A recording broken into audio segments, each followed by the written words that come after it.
Dream Big initiative really started about 18 months ago. We had an opportunity to be exposed to a concept where we're not always reacting to the work, but really trying to be proactive in our planning and really paying attention to how we want to create an organization that is at its absolute best. We identified two stakeholder groups as our primary, the students and the staff, and asked a diverse swath of people, if you had to imagine 30 years out what UC Berkeley would be like, what student affairs could be like as a student or a staff member, what would be the best imaginable for you? Maybe if there's like some sort of forum where all sorts of majors can come in and work on a collective project together, like see what their strengths are and, you know, work towards that, maybe in a club setting or through the school itself. If there's one thing I could change about Berkeley, it'd be to have a center full of therapy dogs. A center you could go to anytime you wanted to pet dogs because it's really therapeutic. I would improve the funding situation. I wish there was a better source of assured funding. We pulled in people across the organization throughout the layers and had a mini retreat. We started to get other partners involved. And then there was an intense time of data collection. We looked externally for data. What were the futurist trends that are happening across multiple disciplines? We looked at books, we looked at articles, we read briefings, and also did site visits. We went to Facebook because they are often touted as a great organization to work for.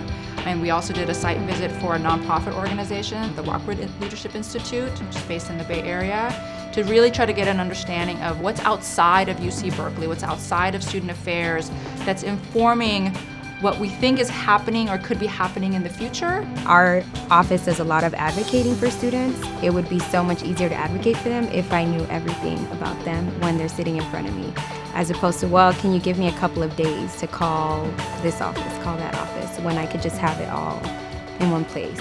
I think it would be great if we had a creative environment for people to work in. The tech industry has shown us that if you have like ping pong and pool and video games, for people to take a break, they can flesh out some of that old ideas and bring in some new perspectives. How this is going to benefit both students and staff. For staff, it's going to give us a clearer roadmap on how we can all be successful about why we're all here. We're all here to serve students. And our students are tremendously altruistic and understand that their big dreams and their thinking right now, they may not see the exact fruits of all of those thoughts right now, but that they are contributing to something of the future of Berkeley. This initiative is really just the start of an ongoing process. I mean, when you talk about 20 to 30 years from now, most of us won't be around to see what this actually looks like at the end. While we say it's future forward, it's full of possibility. To me, it's like, what could get in our way except ourselves? So let's get out of our way.